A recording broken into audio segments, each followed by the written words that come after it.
The whisper of old ornaments.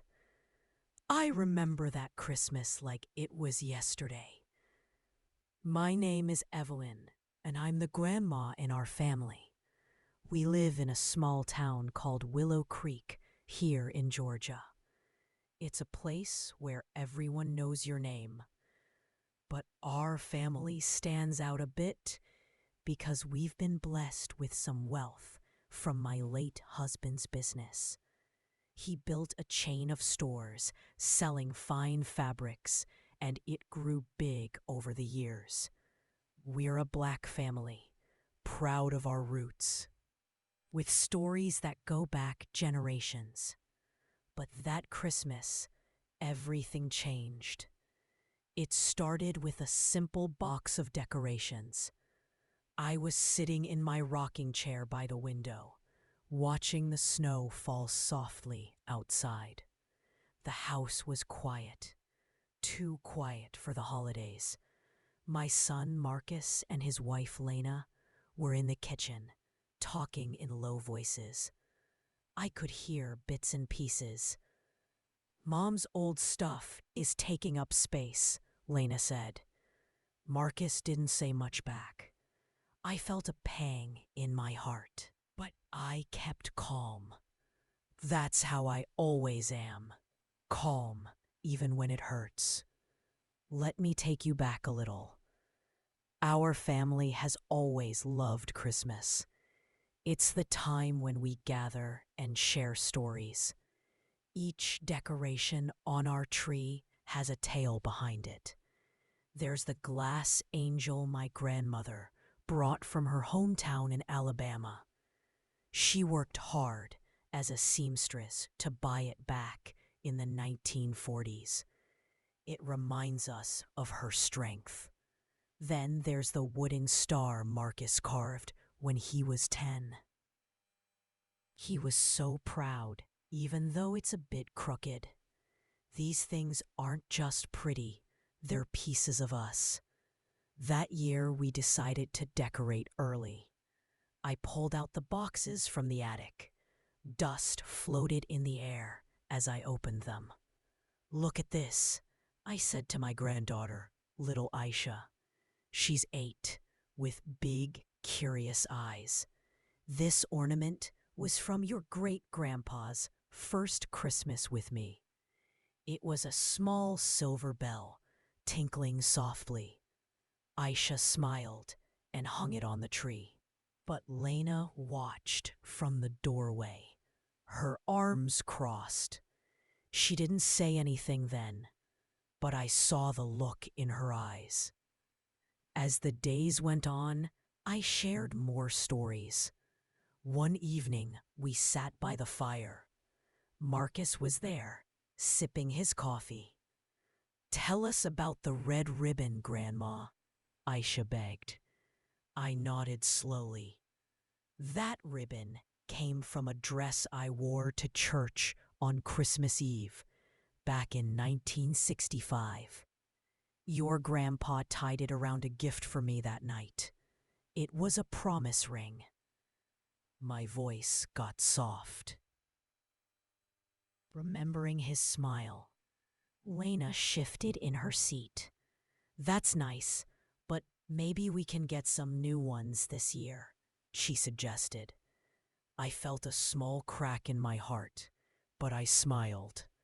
New ones are good, but old ones hold the love. The tension started small.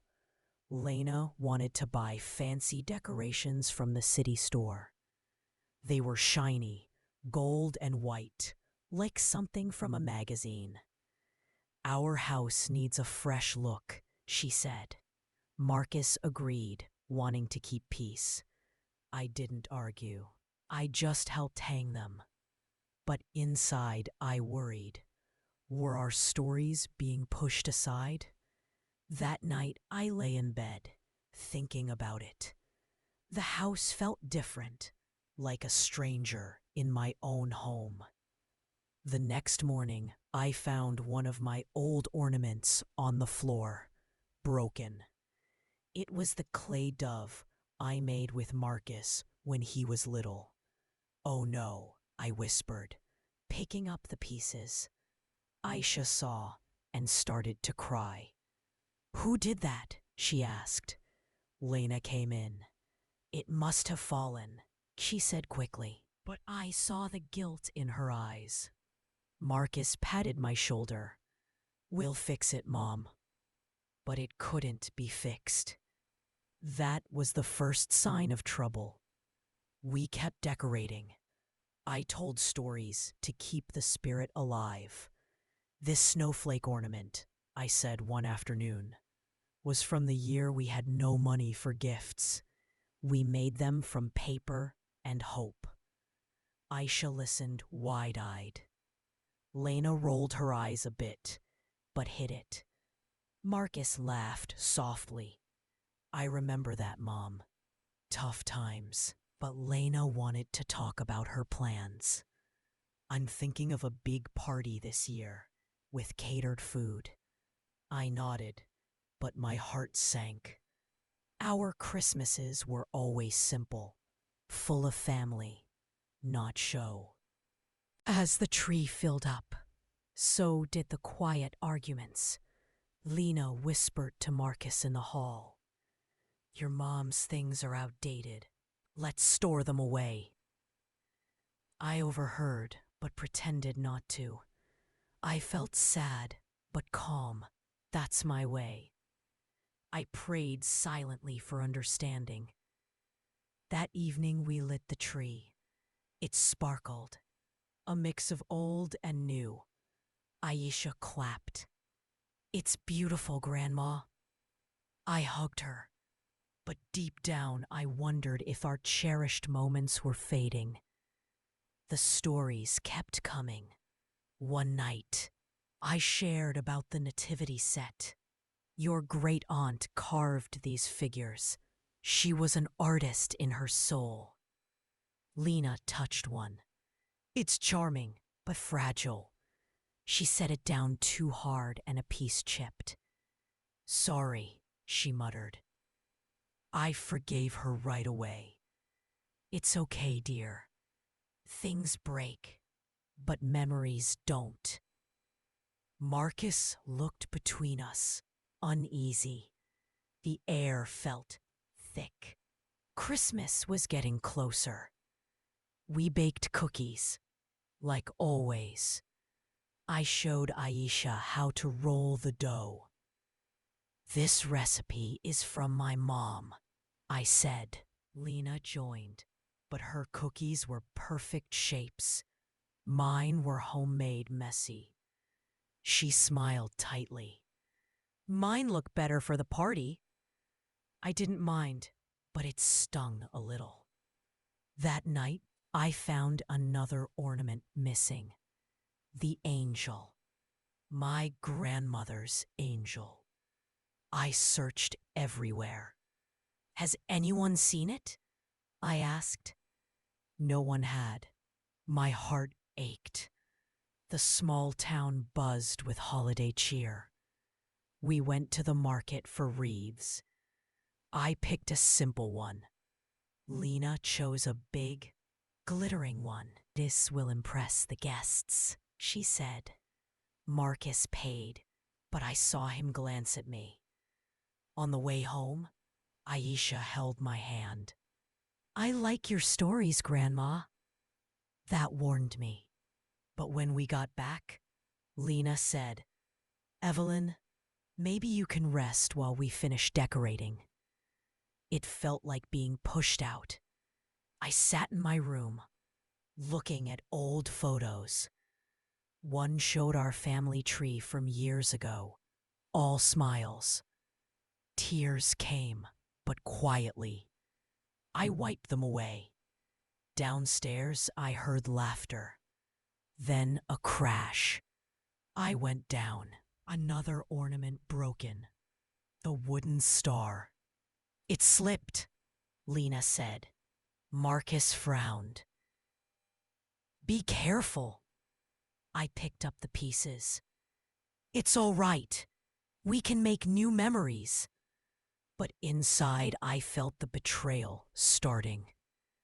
The stories behind the decorations were what made Christmas special. Each one held a piece of our history as a Black family rising up, from humble beginnings to where we are now. But Lena seemed to want to erase that. She came from a different world, city life. No time for old tales. Marcus loved her, so I tried to understand. That night, I told Aisha a bedtime story about the bell ornament. It rang for joy in hard times. She fell asleep smiling. I hoped the magic would last. Days passed, and the house looked perfect on the outside. But the heart was missing. I found the missing angel in the trash bin, wrapped in paper. My breath caught. Who would do that? I pulled it out, dusted it off. It was still whole. Relief mixed with sadness. I hung it back quietly. No one noticed. But I knew then. Something was wrong. We had our first family dinner with the decorations up. I shared the story of the ribbon again. Lena interrupted. That's sweet, but let's talk about the party menu. Marcus changed the subject. Aisha asked for more stories. Tell about the dove, Grandma. I started, but it was broken. It represented peace, I said softly. The evening ended early.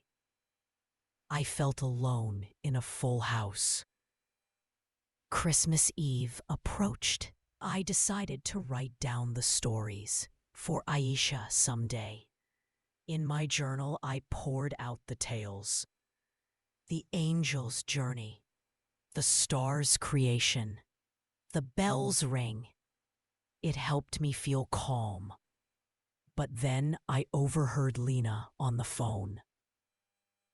Yes, we'll update everything. The old stuff goes. My heart broke a little more. What was happening to our cherished moments? The tension built slowly.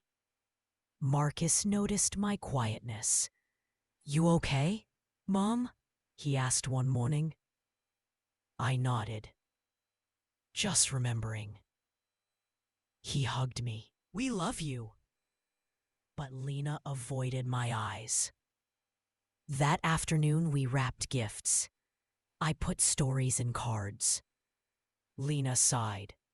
People want things, not words. I smiled. Words last longer. Night fell, and I sat by the tree. The lights twinkled. Each decoration whispered its story to me. I felt emotional, but peaceful. My hands shook as I carried it back. Lena saw. Evelyn, those are old. We're making room. I stayed calm. They have stories. She shrugged. Stories don't pay bills. Marcus walked in. What's going on? But then I found an old letter in the box. A shocking secret. I opened the letter right there. It was from my husband, written years ago. To my dear Evelyn, these decorations are our legacy. Pass them on with love. Tears filled my eyes. Marcus read it too. His face changed. Lena looked away. That's just paper, she said. But it wasn't. It was proof of our family's heart. We sat down to talk. I spoke softly. These aren't just things. They're us. Marcus nodded. I forgot that, Mom. Lena crossed her arms. Fine, keep some. But the damage was done. That night, I reflected. How had we gotten here? Our rich life had made us forget the simple joys. Aisha helped me hang the missing ones back. I love the stories, Grandma. We laughed quietly, but Lena watched from afar. I sensed more trouble coming. Christmas was near, and the air felt heavy. Shadows on the tree lights. The letter changed things a bit. Marcus looked at me with new eyes. Mom, I'm sorry. Let's keep all the old decorations. Lena didn't say much. She nodded, but I saw the tightness in her jaw. We put everything back on the tree. Aisha was happy. Now it's our tree again, she said. I smiled, but inside, I felt the storm brewing. Let me tell you about another decoration. The porcelain reindeer. It was a gift from my sister, back when we were young. She saved her pennies to buy it for me. For good luck, she said. It's chipped now from years of love. I hung it low so Aisha could touch it. This one flew through tough winters, I told her. She giggled. Lena passed by. Cute, but dusty. I dusted it gently. The days before Christmas were busy. We shopped for gifts in town. Willow Creek's main street was lit up. People waved hello. Our family is known here. The Johnsons, who made it big, but stayed humble. But Lena wanted to go to the city for fancier things. Small town stuff is okay, but not for us, she said.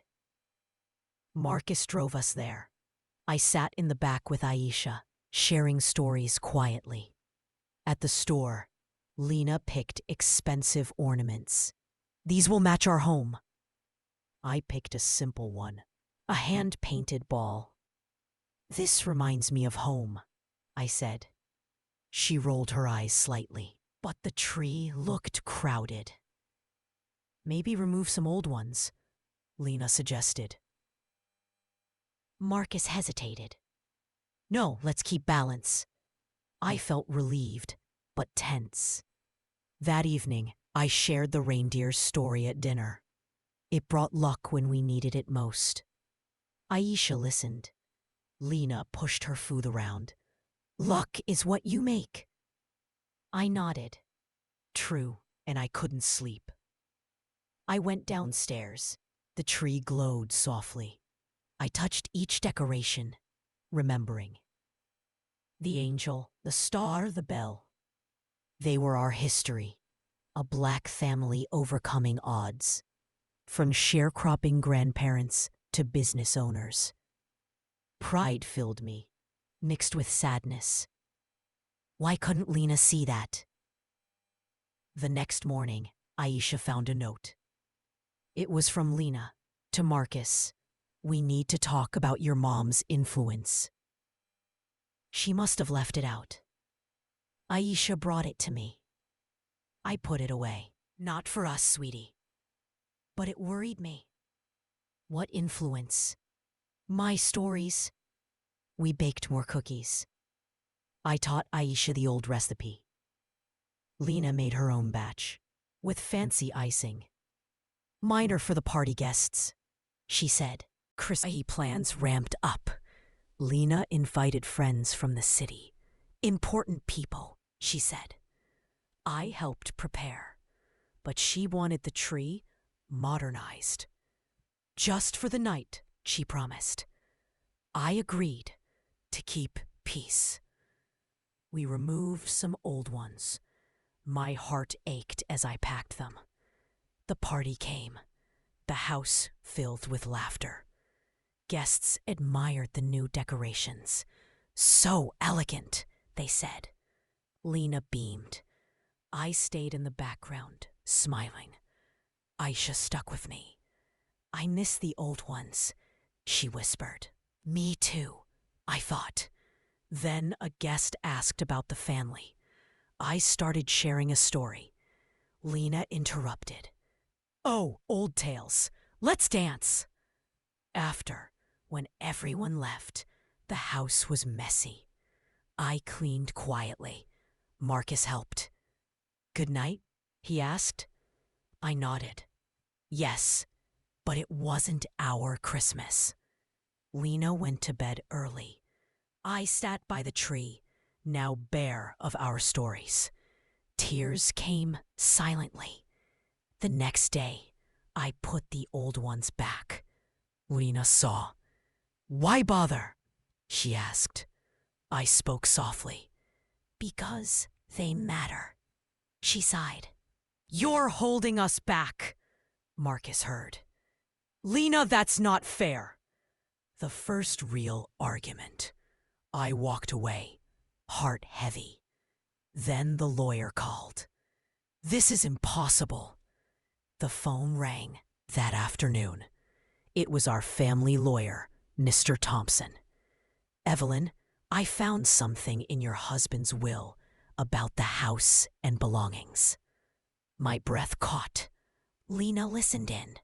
Marcus took the phone. "What is it?" The lawyer said, "The decorations are part of the inheritance.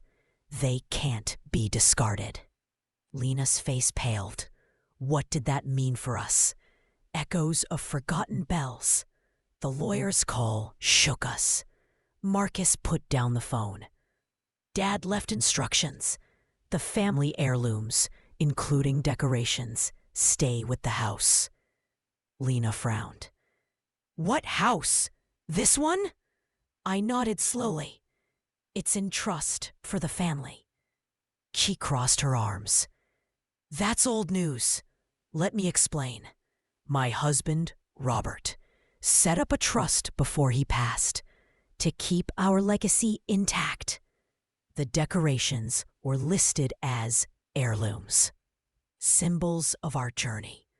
As a rich black family in a small town, he wanted to protect that. I hadn't thought about it in years. We sat down to discuss. "Why now?" Lena asked. The lawyer found an addendum. "It's time to review," he said. Aisha played nearby, unaware. I felt calm, but emotional. This could change everything. That day, I shared the bell's story again. It rang for our freedoms. Lena listened this time, but reluctantly. "Nice, but we need to move forward." Marcus sided with me. "Let's honor Dad."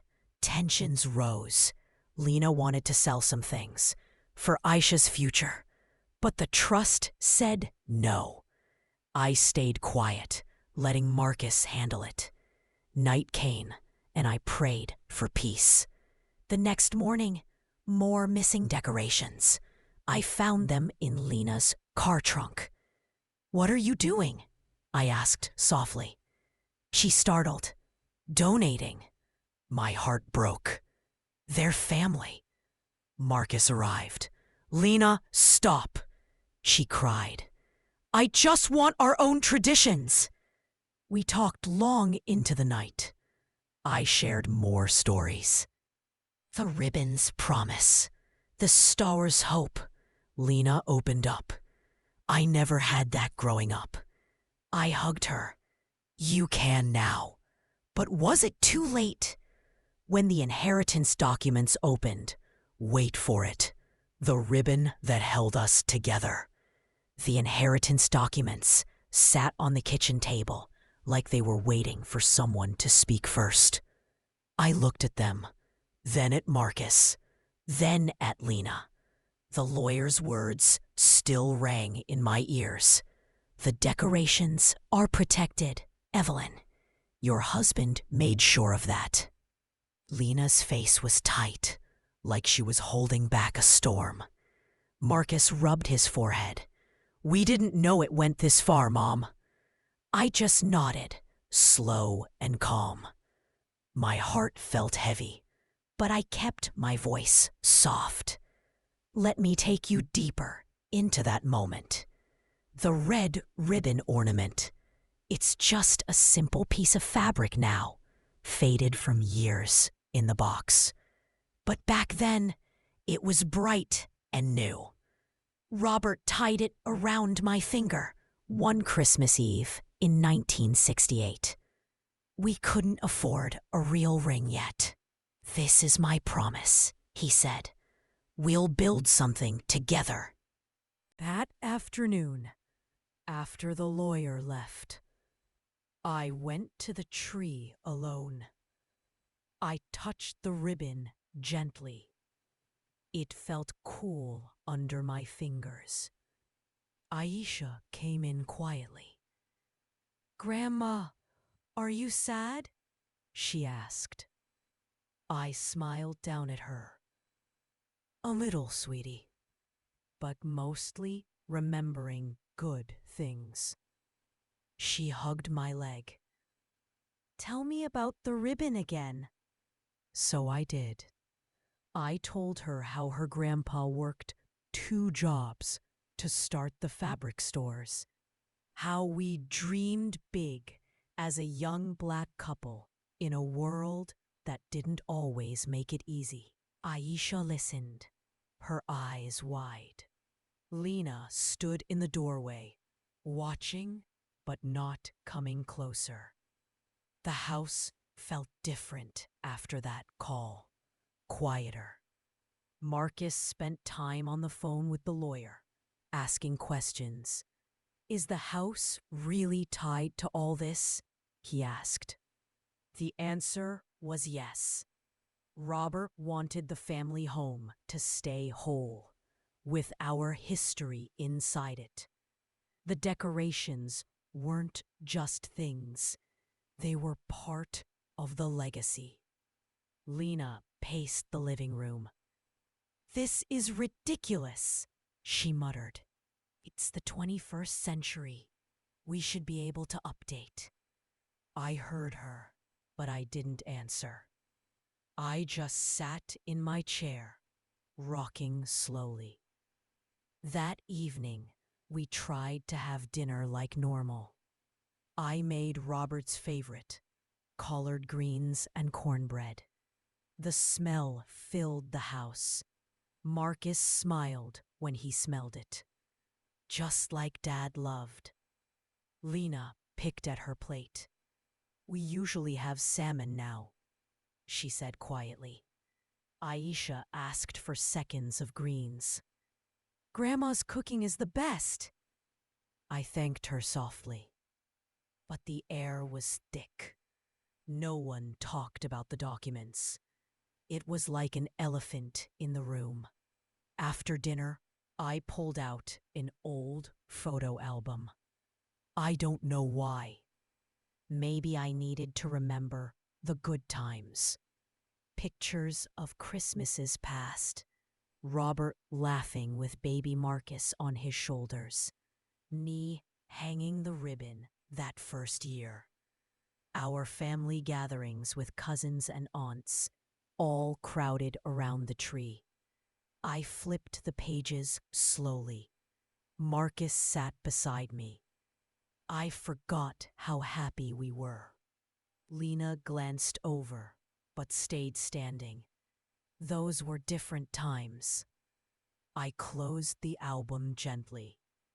Times change, but love doesn't have to. Night came, and I couldn't sleep much. I went downstairs again. The tree lights were still on, twinkling soft colors on the walls. I sat there for a long time, thinking about Robert. He built everything for us, from nothing to something big. A Black man making his way in business when doors weren't always open. He wanted his grandchildren to know that story. That's why the decorations mattered. Each one carried a piece of the journey. The next morning brought more tension. Lena was on her phone early. "Yes, come over," I heard her say. It was her friend from the city, a decorator. When the woman arrived, she walked around with a clipboard. "We can modernize this space beautifully," she said. "Remove the clutter." She pointed at our tree. My heart sank. Marcus came in. "Lena, we talked about this." She turned to him. "But the lawyer said only the old decorations are protected. We can still change the house." I stayed quiet in the corner, watching. Aisha tugged my hand. "Grandma, let's go play outside." We went to the backyard. Snow was still on the ground from a few days ago. We made a small snowman. "This can be Grandpa," she said, putting sticks for arms. I laughed softly. He'd like that. We talked about the ribbon again. "Promises are important," I told her. She nodded seriously, like when Mommy promises ice cream. I hugged her. Kids see things so clear. Back inside, the decorator was gone, but Lena had boxes out. New paint samples, fabric swatches. "We're refreshing the living room," she announced. Marcus looked unsure. Maybe after Christmas. But she was determined. That afternoon, workers came to move furniture. Our old couch, the one Robert and I picked together, went to the garage. A new one came in, sleek and white. "It looks expensive," Aisha said. It did, but it didn't feel like home. I found the ribbon ornament in one of the boxes by mistake. Someone had taken it down. My breath caught. I held it close, then hung it back high on the tree where no one could miss it. Lena saw me do it. "Evelyn, we're trying to make this place ours, too." I looked at her calmly. "It already is yours, but it's ours together." She didn't reply, just walked away. Days passed like that. Small changes adding up. Pictures came down from walls. New art went up. Abstract things I didn't understand. The nativity set got packed away for safety. I rescued it quietly and put it on the mantel. Marcus noticed. "Thanks, Mom." But Lena sighed when she saw it. The house was changing, and so were we. One evening, Aisha asked for a story before bed. I told her about the ribbon's promise again, but longer this time. How Robert worked late nights, how we saved every penny, how that ribbon meant we were building a future for our children. Aisha fell asleep, holding my hand. I sat there, feeling emotional. Quiet tears came. Not loud, just soft. I missed Robert so much in moments like this.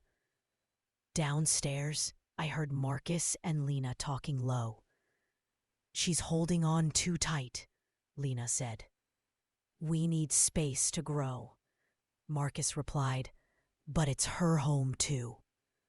The conversation went on. I didn't listen more.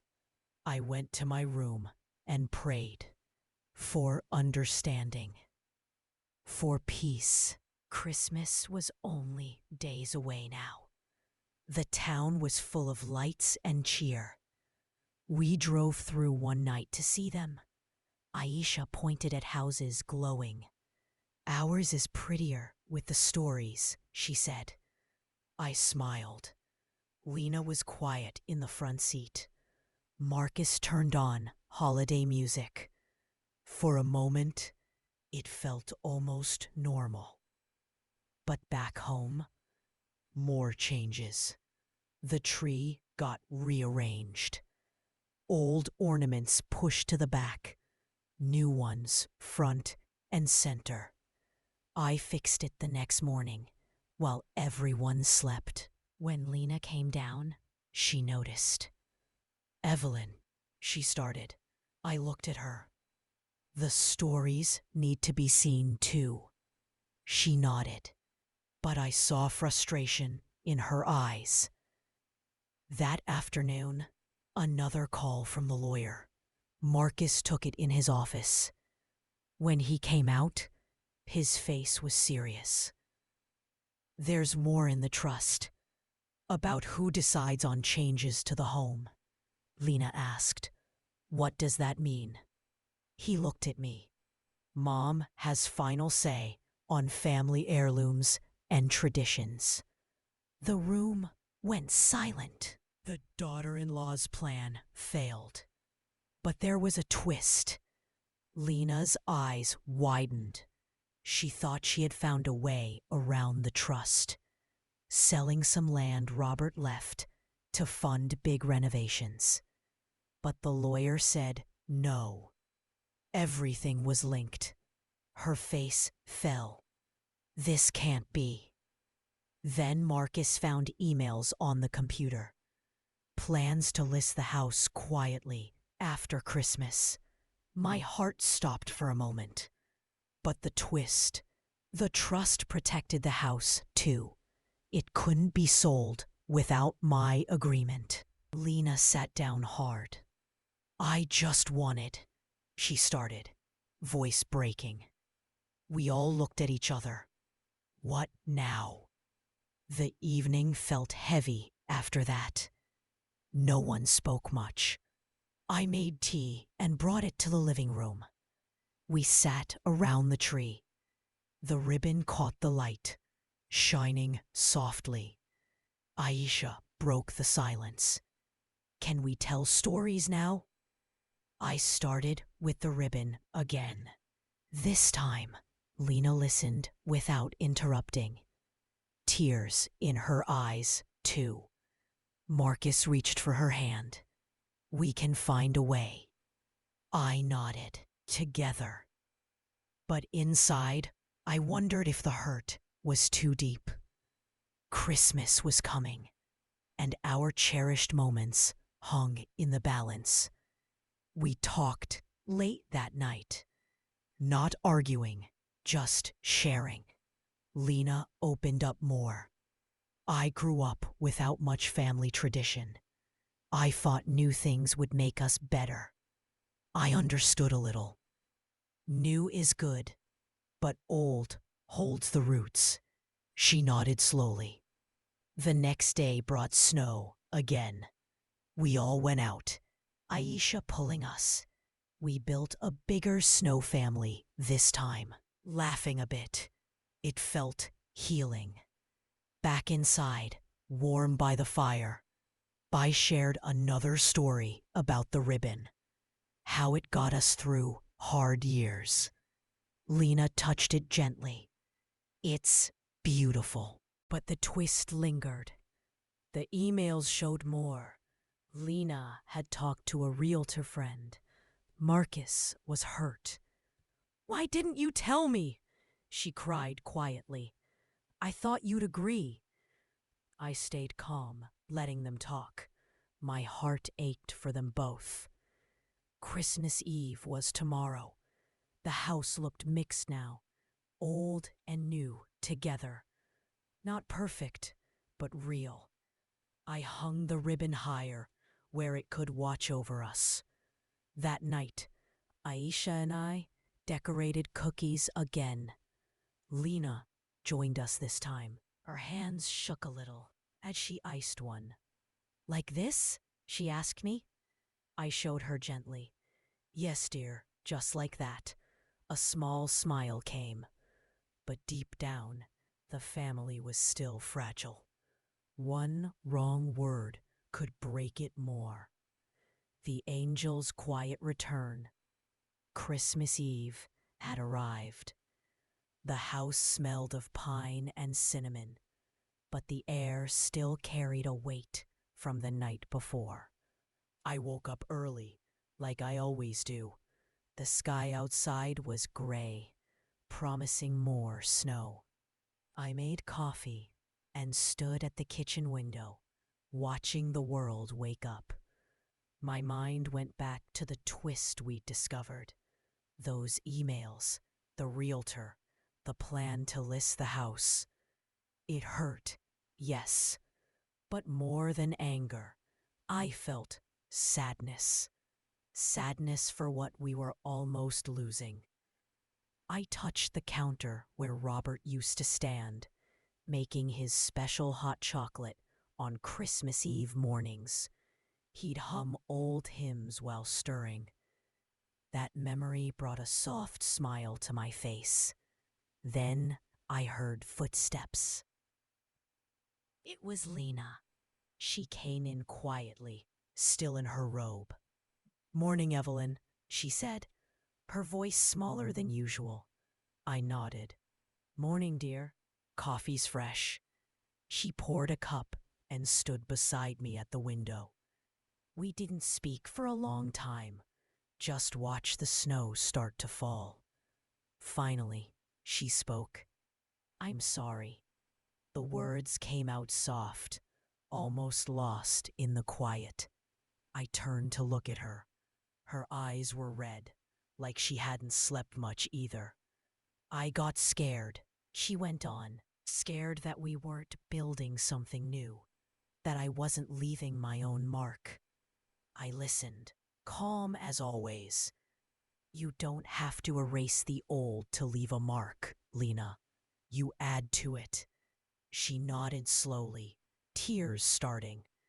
I reached out and touched her arm. "We're family. We figure it out together."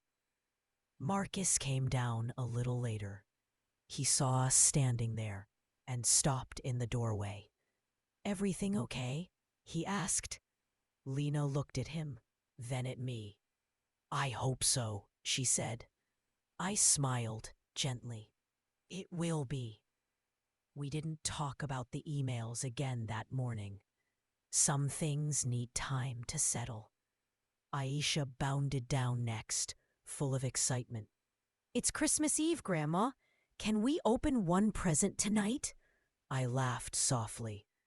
"We always do, sweetie." Her joy filled the room like sunlight. We made breakfast together, all four of us. Pancakes, bacon, eggs. Lena helped flip the pancakes without saying much, but she was there. That meant something. After breakfast, I went to the living room. A tree stood waiting, a mix of old and new now. But my eyes went straight to the top. The glass angel wasn't there.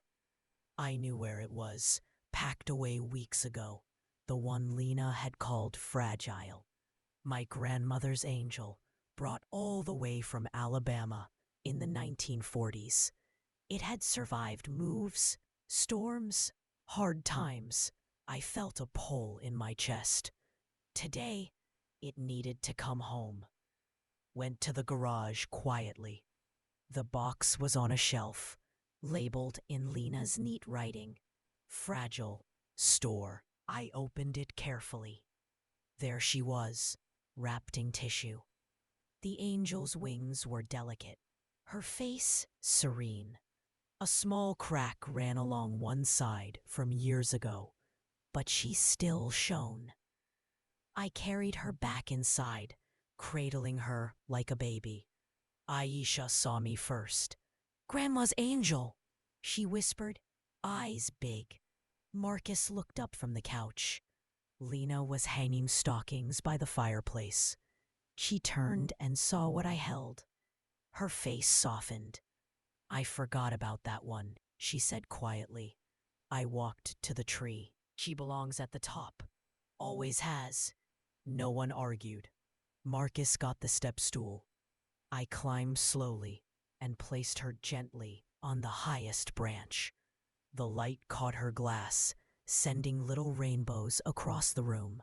We all stood back and looked. Something shifted in that moment. The tree felt whole again. Lena wiped her eyes quickly, hoping no one noticed. But I did. I didn't say anything. That afternoon, we wrapped the last gifts. I sat at the dining table with old paper and ribbon, the same red ribbon from the ornament, saved over years. Lena brought out shiny new wrapping. We can use both, I suggested. She nodded. We worked side by side.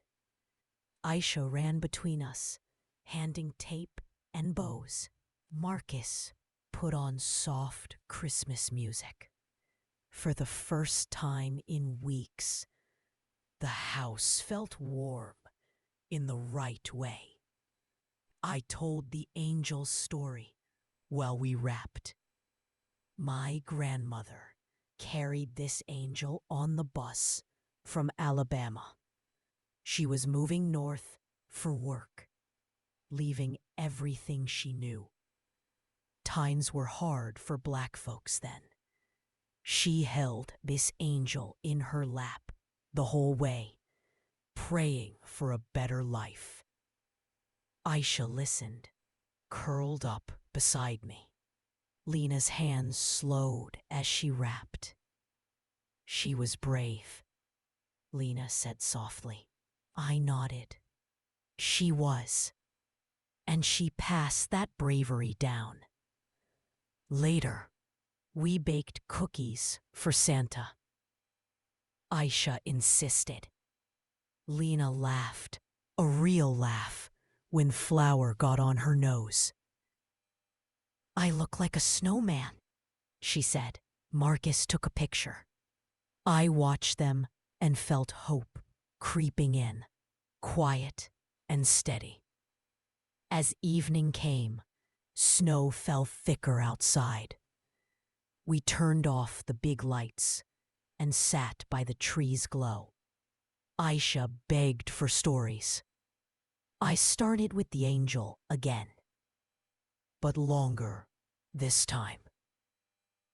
How it sat on the tree the year Robert and I got married. How it watched over Marcus when he was born. How it survived the flood in '82 when water came up to the porch. Each story brought us closer on the couch. Lena spoke up halfway through. Can I tell one? We all looked at her. She hesitated, then pulled a small new ornament from her pocket. A simple silver star, bought in the city. This one doesn't have a story yet. But maybe tonight it starts. She hung it near the angel. This is for the Christmas we almost lost and found again. Her voice cracked a little. Marcus put his arm around her. Aisha clapped. I felt tears in my eyes, but they were the good kind. We opened one gift each, like tradition. Aisha got new crayons and paper. Marcus got a book I'd saved from his dad. Lena opened hers from me. A scarf I'd knitted in quiet evenings, soft blue, like her eyes. Evelyn, it's beautiful, she whispered. She wrapped it around her neck right away. My gift from them was a framed photo, us four, taken last summer at the lake. I held it close. Night deepened. We put out cookies and milk for Santa. Aisha went to bed excited, clutching her new crayons.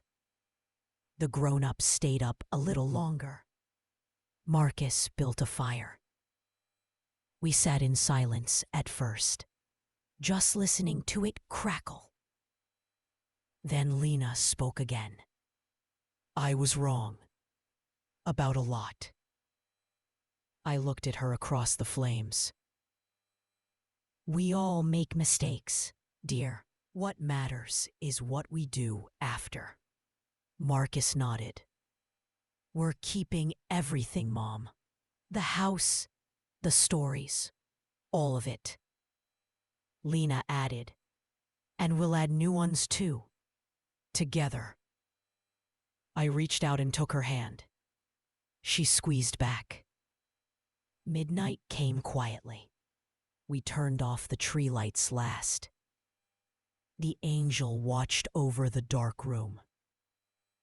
I whispered goodnight to her, like I always do. Christmas morning would bring joy. I knew. But Christmas Eve had brought something deeper. Healing. I was all alone for a moment on Christmas morning. Then help arrived, and something that would change everything again. I stood there alone, reading it twice. Tears came fresh. Then I heard footsteps on the stairs. Soft ones. It was Lena, wrapped in the scarf I'd given her. She saw my face. Evelyn, what is it? I handed her the note, hands trembling just a little. Her eyes widened as she read. The note was from the lawyer, delivered late the night before. It said Robert had left one final instruction in the trust, one we hadn't known about until now. Something about the house, the land, and a gift for the next generation. A big one. One that would secure everything. But only if we stayed true to the stories. Lena looked up, eyes shining. He thought of everything. Marcus smiled through tears. Aisha just hugged us all. The angel on the tree seemed to glow brighter in the morning light. Christmas breakfast tasted better than any before. We laughed, told more stories, opened gifts slow and thankful. The new silver star caught the light next to the old glass angel. Old and new, side by side, just like us. The snow kept falling outside, covering Willow Creek in white. Inside, our hearts felt clean too. The snowflake that melted hearts, Christmas morning light came soft through the windows, turning the fresh snow outside into a gentle glow. I stood there holding the lawyer's envelope, my fingers tracing the edges. The note inside was short, but it carried Robert's voice like he was standing right beside me. He had added one last part to the trust years ago, something he never told anyone, not even me. A fund set aside for the family, growing quietly all this time. Enough to keep the house safe forever, to help Aisha with school, to let us breathe easy. But there was a condition. We had to keep sharing the stories behind the decorations each Christmas. Pass them down. Keep the heart alive. I read it again, tears falling slow onto the paper. Lena took it from my hands gently, her scarf, the one I knitted, still around her neck. She read in silence, then passed it to Marcus. His eyes filled up too. Dad thought of everything, he whispered. Aisha tugged at my sleeve. What does it say, Grandma? I knelt down to her level. It says your grandpa loved us very much, and he wanted us to stay together, telling our stories. She smiled big and hugged me tight. We didn't rush to open gifts right away. Instead, we sat by the tree, coffee and hot chocolate in our hands, and let the moment settle. The angel watched from the top, peaceful as always. The new silver star Lena hung last night sparkled next to her. Old and new, holding space for each other. I reached for a small ornament near the bottom. A paper snowflake, yellowed with age, edges curled. It didn't look like much. Not shiny, not expensive, but it was one of my favorites. This one has a special story, I said softly. Everyone leaned in. Even the fire seemed to quiet down to listen. I held the snowflake carefully between my fingers. This was made the Christmas of 1975. Money was tight that year. The stores were just starting to grow, but we had a bad season. Bills piled up. We couldn't buy new ornaments, couldn't even afford a big dinner. My voice stayed calm, the way it always does when I remember hard times. So Marcus, you were only 5, and I sat at this very table with paper from the store and scissors. We cut snowflakes all evening. You laughed every time one came out crooked. Marcus smiled, remembering. I thought they were magic. I nodded. We hung them all over the tree. Just paper and hope. But that Christmas felt richer than any before, because we had each other. Aisha reached out and touched the snowflake gently. It's still pretty. Lena looked at it for a long time. You kept it all these years? She asked. I nodded. Because it reminds me that love doesn't need money. It just needs time and heart. Lena's eyes filled again. She didn't wipe the tears away this time. I wish I'd had Christmases like that growing up. Her voice was quiet, honest. I reached across and took her hand. You have them now. We finally opened the gifts, slow and thankful. Aisha squealed over a doll and a new storybook. Marcus opened an old watch of Robert's that I'd had cleaned. He put it on right away, eyes shining. Lena gave me a beautiful journal with a leather cover. For writing down all the stories, she said softly, so they never get lost. I held it to my chest. My gift to her was small, a locket with a picture of Aisha inside, and space for more photos later. She opened it and cried, quietly. Thank you, Evelyn. Breakfast came next. I made the big meal. Ham, biscuits, grits, eggs, fresh fruit. Lena helped without being asked, slicing oranges the way I showed her. Marcus set the table. Aisha drew placards with crayons. Grandma, Mommy, Daddy, me. We sat down together, held hands, and Marcus said grace. He thanked God for family, for second chances, for stories that hold us together. We all said amen. After eating, we went outside into the snow. The world was white and quiet, like it was holding its breath. We built a snowman family, 4 of them, one for each of us. Aisha put the scarf I knitted on the smallest one. This one's Grandma, she said. We laughed when the carrot nose fell off 3 times. Marcus and Lena had a gentle snowball fight, the kind where no one tries too hard to win. I watched from the porch at first, then joined in. Snow got in my collar, cold and surprising. We all ended up laughing until our sides hurt. Back inside, warm and pink-cheeked, we hung up wet coats and made more hot chocolate. The snowflake ornament caught my eye again. I told more about that hard year.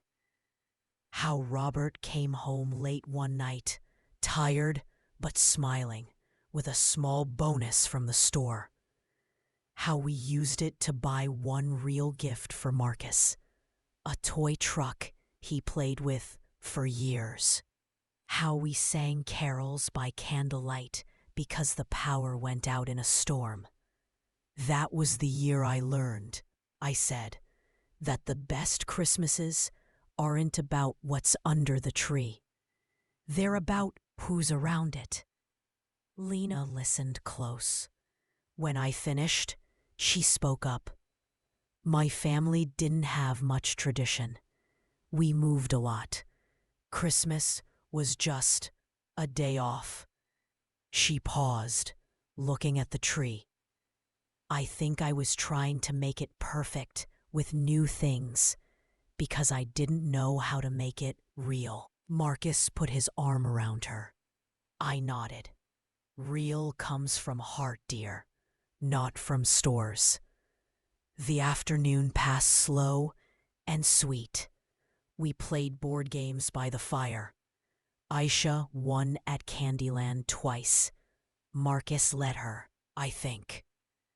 We looked through old photo albums again, laughing at hairstyles and clothes. Lena asked questions about pictures she'd never seen before. "Who's this?" she'd say, pointing. I told her names, dates, little stories. She listened like she was thirsty for them. Evening came early in winter. We turned the big lights off again and sat by the tree's glow. Aisha fell asleep on the couch, tucked under a blanket. The three of us adults stayed quiet for a while, just watching the lights twinkle. Then Lena stood up. "I have something to show you." She went to the garage and came back with a box, the one with the decorations she'd tried to pack away weeks ago. She set it down gently. "I want to put them all back, every one." Marcus and I helped. We hung the wooden star, the bell, the reindeer pieces we'd glued back together. The clay dove fixed as best we could. Each one went on the tree with care. When we finished, the tree looked full again, full of us. Lena hung the paper snowflake last, right in front where everyone could see. "This one needs to stay front and center," she said. Her voice was steady now, so we never forget. We sat back down. I felt peace deep in my bones, the kind that comes after rain. Marcus spoke softly. "Mom, Lena and I talked last night. We're not changing anything in the house. Not the walls, not the furniture. We're adding, not taking away." Lena nodded. "And next Christmas, I want to learn all the recipes, the stories, everything." I smiled, tears coming again. "There's plenty of time, dear." The fire crackled low. Outside, snow kept falling soft and steady. Everyone was watching. What would happen next? The next morning, December 26th, the phone rang early. It was the lawyer again. "Evelyn, there's one more thing Robert left. A letter for the whole family. I was told to deliver it the day after Christmas." My heart skipped. We gathered around the kitchen table again, coffee steaming. Mr. Thompson came over himself, snow on his boots. He handed me a thick envelope, sealed with Robert's old wax stamp. I opened it slow. Inside was a letter in Robert's handwriting, long and loving. He wrote about his hopes for us, about keeping the family strong, about pride in our history as a Black family who built something lasting. Then, at the end, a surprise. He had bought a small piece of land next to ours years ago, a quiet spot by the creek. He wanted us to build a family cabin there someday, a place for future Christmases, gatherings, stories. But the last line made us all still. Only build it when you're truly together again, when the stories flow free and the love is whole. We looked at each other across the table. Snow tapped gently at the windows. Aisha asked, "Are we together now, Grandma?" I smiled wide, heart full. "Yes, baby, we are." Lena reached for my hand. Marcus reached for hers. We sat there a long time, holding on. The snowflake on the tree turned slowly in the warm air, catching light like it was dancing. The bell that rang for tomorrow. The day after Christmas felt different, like the house itself was breathing easier. Snow still covered everything outside, soft and thick, muffling the world. We lingered over coffee longer than usual, no one in a hurry to move. Robert's letter lay folded on the table, the wax seal broken, but the words still fresh. That piece of land by the creek, he'd bought it quietly 20 years ago, dreaming of a place where grandchildren could run free and stories could echo under the trees. We all felt him close that morning. I looked at the tree, and my eyes landed on the small silver bell. It hung midway up, catching light every time the heat stirred the air. It tinkled softly on its own sometimes, like it had something to say. I reached for it gently. "This one hasn't had its full turn yet this year," I said. Marcus smiled. Lena leaned forward. Even Aisha, playing with her new doll on the rug, looked up. I held the bell in my palm. It was lighter than you'd think, cool to the touch. This bell came from our first real Christmas after the stores started doing well. I began, voice calm and slow. It was 1980. Robert came home one evening with a little box. Inside was this bell. He said, "Every time it rings, it's a reminder that we made it through another year together." We hung it that night, and he shook the tree gently so it would sing. We laughed until we cried. Marcus nodded slowly. I remember the sound. It was the happiest noise in the house. Lena touched the bell lightly when I passed it to her. "It still sounds clear," she whispered. Aisha stood up and asked to hold it. She gave it a tiny shake. The soft ring filled the room, pure and sweet. We all went quiet, letting it linger. I went on with the story. How that bell rang for milestones, When Marcus graduated high school, when we paid off the house, when Aisha was born, how it rang in sad times too, like the Christmas after my mother passed. We shook it anyway, I said, because joy and sorrow live in the same house sometimes. The bell doesn't choose. It just reminds us we're still here. Lena's eyes stayed on the bell after Aisha handed it back. My family never had anything like that, something that marked time. Her voice was soft, almost wondering. I reached over and covered her hand with mine. Now you do. We spent the morning planning, gentle and easy. Marcus spread an old map on the table, the land by the creek outlined in red. It's bigger than I thought, he said. Pines, open meadow, the water running clear, even in winter. We talked about a simple cabin. Nothing fancy.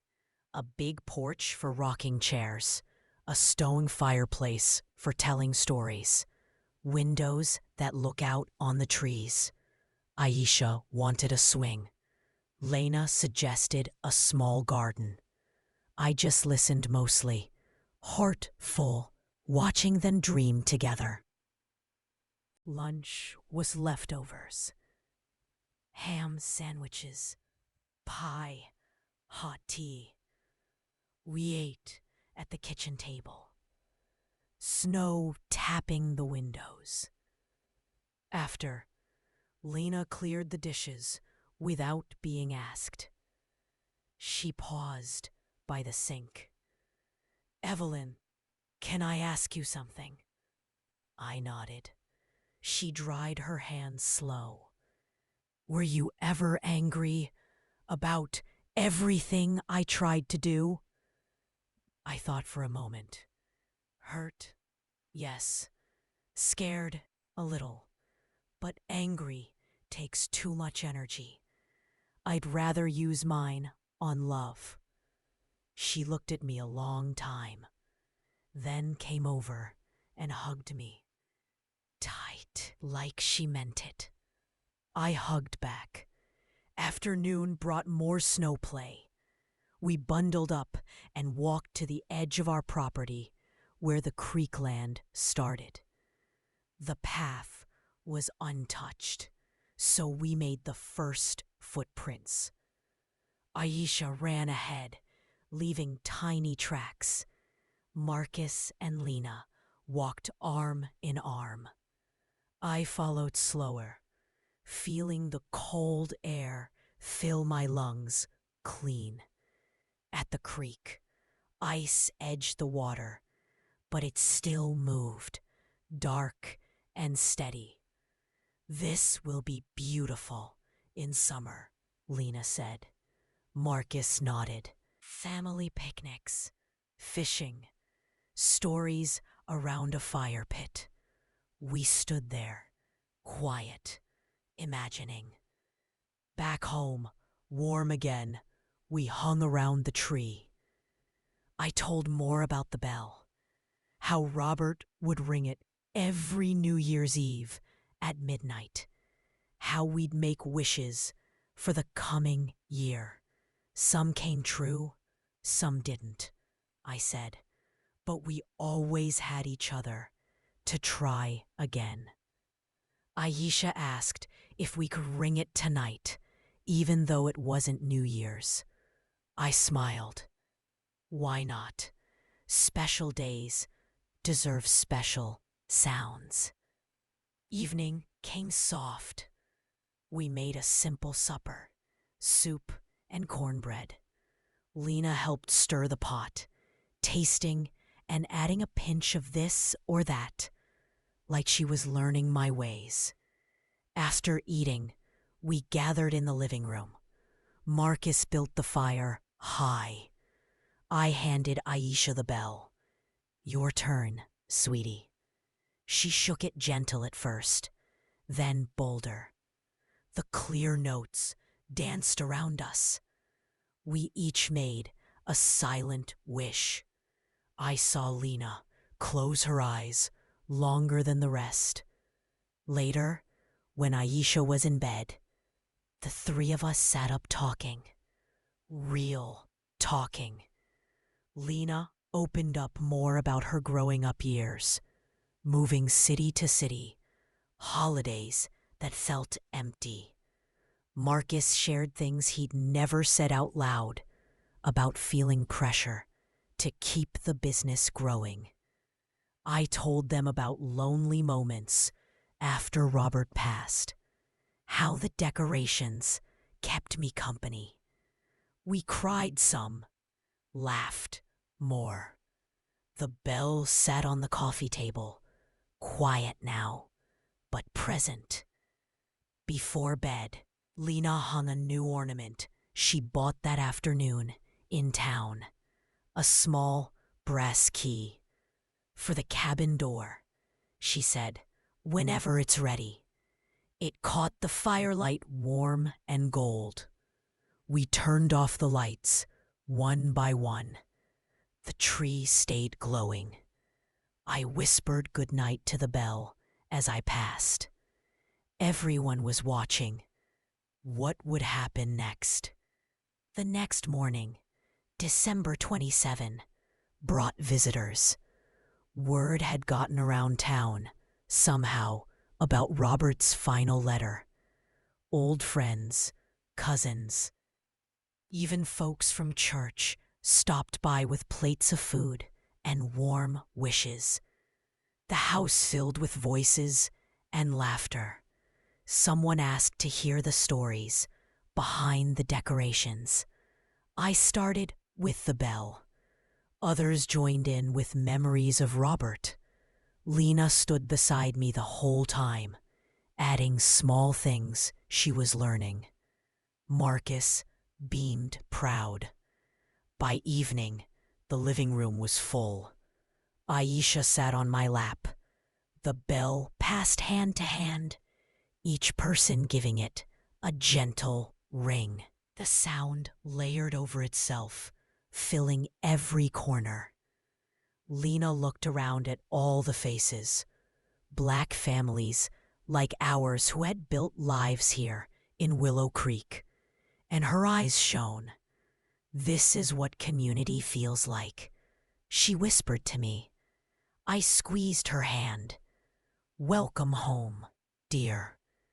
When everyone left, the house felt bigger somehow, like it had stretched to hold all that love. We cleaned up slow, tired but happy.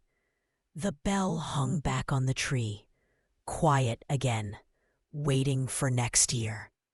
The star that guided us home. The days after Christmas slipped by gentle and slow.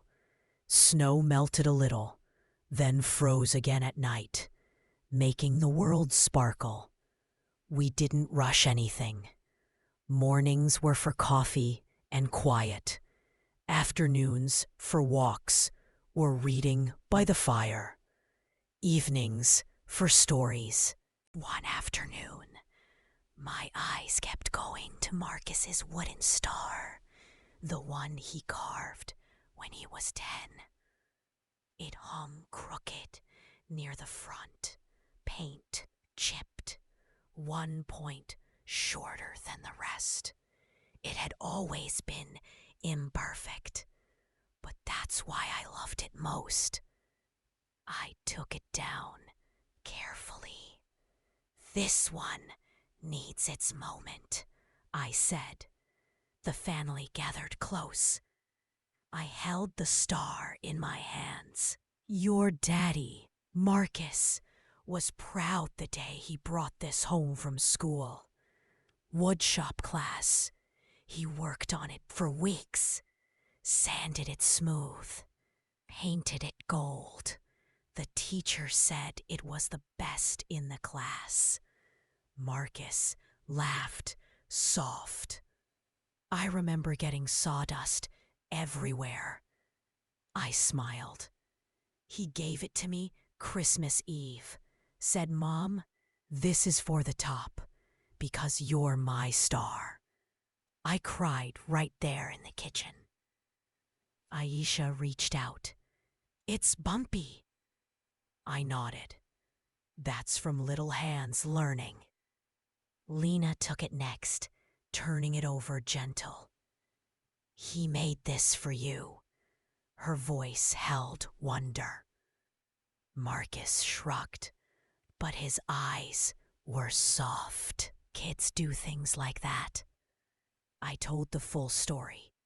How that star went up every year, even when fancier ones came along. How it survived being knocked off by the cat, dropped by toddlers, left outside 1 year in the box. It's not perfect, I said, but it's honest, and it always finds its way back to the tree. Lena hung it higher this time, right near her silver star from Christmas Eve. Old guidance and new hope, she said quietly. We all looked. They fit together. The days brought small, healing moments. Lena asked to learn the collard greens recipe. We stood side by side in the kitchen, washing leaves, talking low. She told me about her mother, gone too young. I told her about mine. We cried over the cutting board, then laughed when Aisha came in wearing a colander as a hat. Marcus and I took a walk one afternoon, just the two of us. Snow crunched under our boots. I forgot some things, Mom, he said. About what matters. I linked my arm through his. We all forget sometimes. Important thing is remembering again. Evenings became story time for all of us. Each night, someone picked an ornament and told or asked its tale. Lena chose the red ribbon one night. I told it again, slower. She listened, then added, that ribbon held more than a promise. It held a future. Marcus chose the paper snowflake. We remembered hard times turned sweet. Aisha always picked the bell, making it ring for everyone. One night, Lena brought out her phone. I recorded some of these stories, she said shyly, so we never lose them. She played a clip, my voice telling about the angel. Hearing myself, calm and steady, brought tears. We can make a book someday, Marcus suggested, or just keep them for Aisha's children. The idea settled warm in the room. New Year's Eve came quiet. No big party, just us. We made finger foods, put on soft music. At 11:30, we gathered the ornaments one by one. The angel, ribbon, snowflake, bell, star, and set them on the coffee table. We lit candles. Marcus poured sparkling cider. At midnight, Aisha rang the bell, long and clear. We hugged, wished, cried a little. The wooden star sat in the middle, guiding the light. The new year started gentle. Snow finally began to melt for good. Plans for the cabin took shape on paper. Simple lines, big windows. We walked the land again, marking spots for the porch, the swing. Lena sketched flowers for the garden. Aisha named the future cabin Story House. One afternoon, I sat alone by the tree for the last time this season. Lights still on, though it was daytime.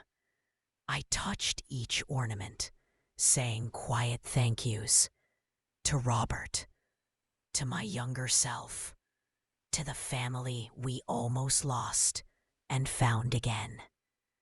Footsteps came soft. Lena sat beside me. I used to think new was better, she said. But now I see it's the layers that make it rich. I nodded. Like a good quilt, old pieces and new, stitched with love. We chopped the tree down together the next day. Careful, slow, each ornament wrapped in tissue. Stories whispered as we packed. The star went in last, on top, where it could watch over the box. Spring would come soon. Green on the trees, water running free in the creek.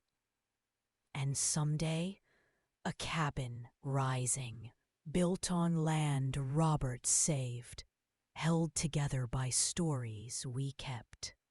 The decorations went back to the attic, waiting for next Christmas. But the love stayed downstairs, in our hearts, ringing soft like a bell only we could hear. That was the year we learned that cherished moments aren't in the things themselves. They're in the stories we tell about them. And in the people willing to listen. Years later, when the cabin stood finished by the creek, we gathered there one Christmas. A new tree glowed in the window. Old ornaments mixed with ones Aisha had started making. And at the very top, Marcus's crooked wooden star, still guiding us home. We rang the bell together. It sounded clearer than ever. This was my true story. The story of a family that almost drifted apart and chose instead to hold tighter to what mattered. If it touched your heart, thank you for listening all the way through. These grandma stories come from real life, from love that bends but doesn't break. Please like if you cried a little. Share with someone who needs to remember family. And subscribe for more grandma stories. We'll sit by the fire again soon. Until next time, keep your stories close. They're what light the way home. The dove that found its wings again. The new year came in quiet, the way good years do. Snow turned to slush, then to mud, then to the first green hints of spring. Days lengthened. The house felt lighter, like it had let out a long-held breath. We didn't talk much about the hard weeks before Christmas anymore. We didn't need to. The healing was in the small things. Lena asking for the greens recipe again. Marcus lingering over coffee to hear another story. Aisha drawing pictures of the future cabin with crayons, bright as hope. One February afternoon, rain tapped soft at the windows. I was in the attic, checking the boxes of decorations to make sure everything was dry and safe. My hand brushed the clay dove, the one that had broken early in the trouble. We'd glued it back, but the cracks showed, thin white lines across its wings. I brought it downstairs, carefully, wrapped in an old scarf. The family was in the living room. Marcus reading the paper. Lena sketching garden plans on big paper. Aisha coloring beside her. I sat in my rocking chair and unwrapped the dove, slow. "This one's been waiting," I said softly. They all looked up. I held it in my palms so the light caught the cracks. This dove came from a hard Christmas too, I began, voice calm like always.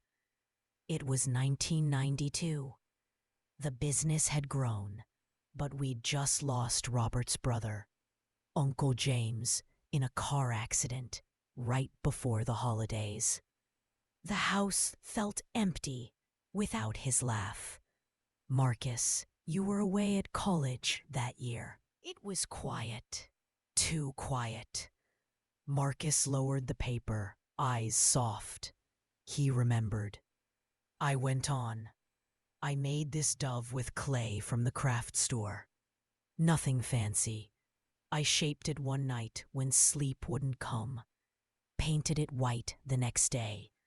When it was dry, I hung it on the tree and said a quiet prayer for peace, for all of us. Lena leaned closer. The cracks, she whispered. I nodded. Those came later. Life adds them. But the dove still flies in its way. Aisha reached out, careful. It's still pretty, Grandma. I let her hold it. She turned it over gentle, tracing the glued lines with one small finger. Like scars, she said. Kids say the truest things. I smiled. Yes, baby. Scars that show we kept going. Lena took the dove next. She held it a long time. Eyes shiny. I added cracks this year, she said quiet. To the family. Her voice caught just a little. I shook my head slow. We all did, dear. Cracks let the light in, too.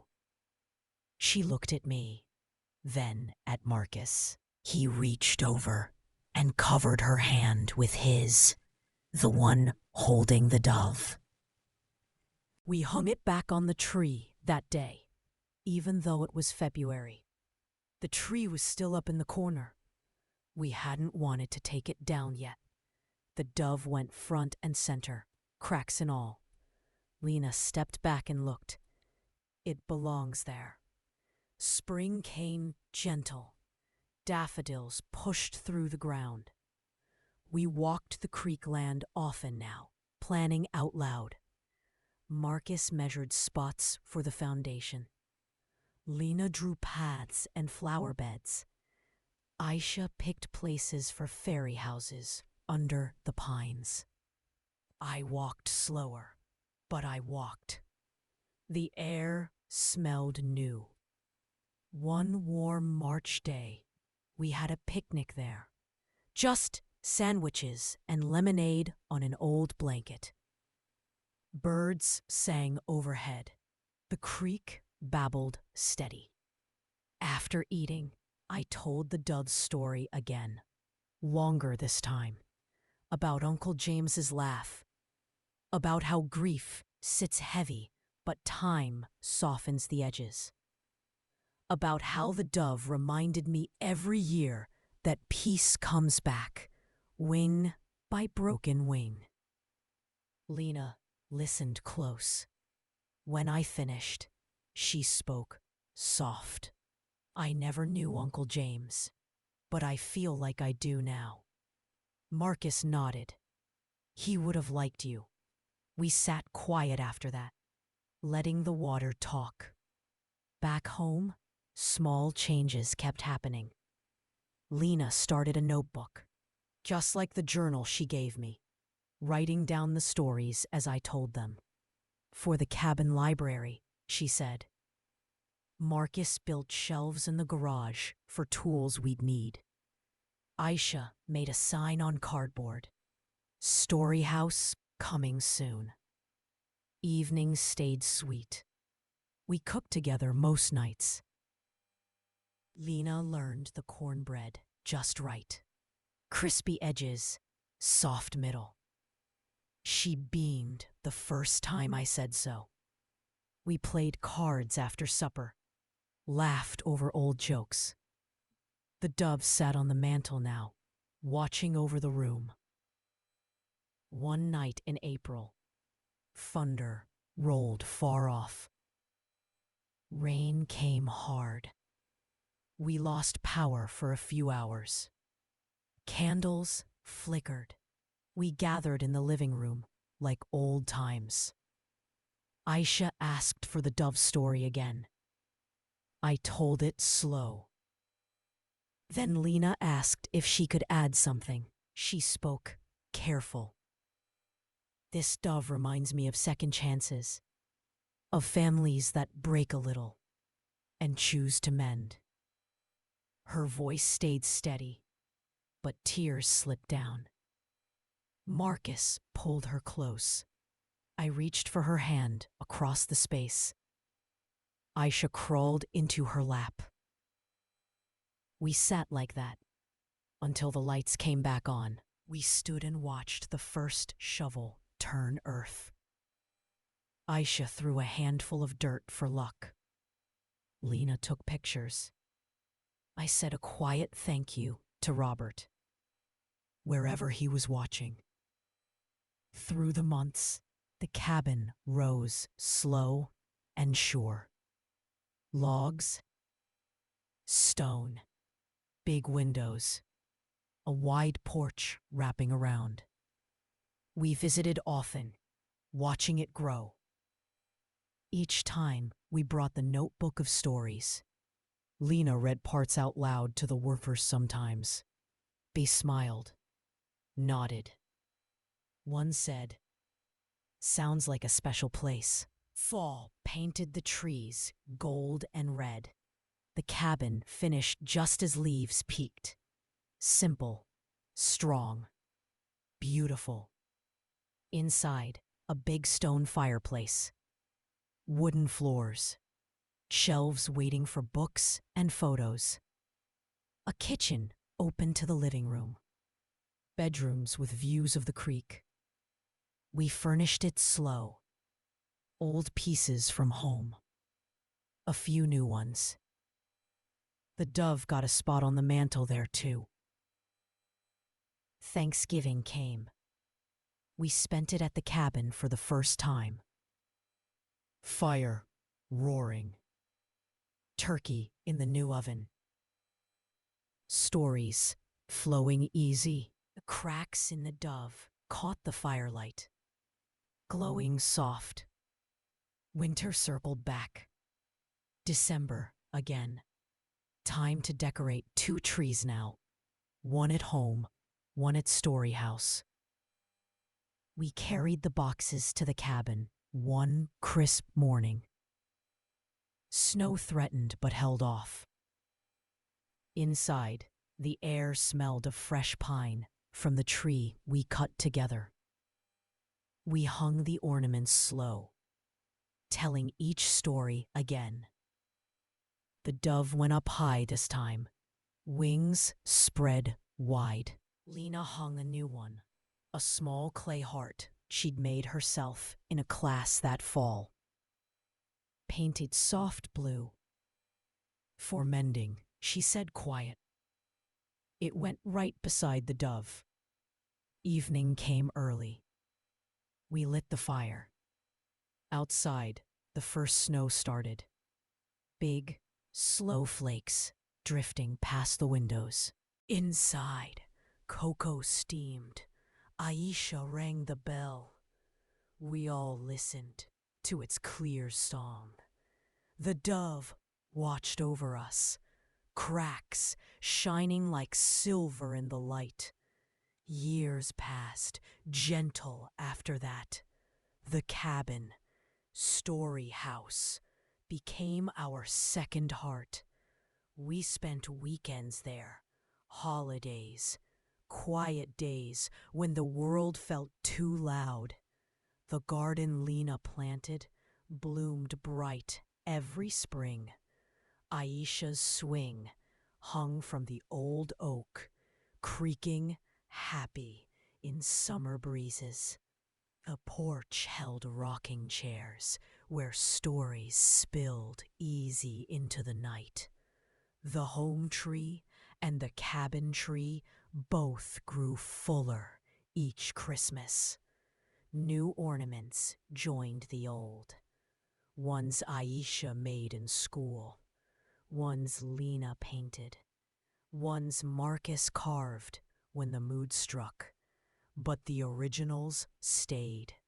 The angel at the top, the crooked star, the cracked dove, the paper snowflake, the red ribbon, the silver bell.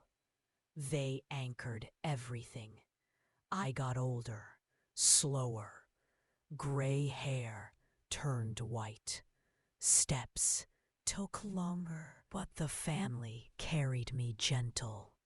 Marcus and Lena watched over things. Aisha grew tall, voice changing, but still asked for stories like when she was small.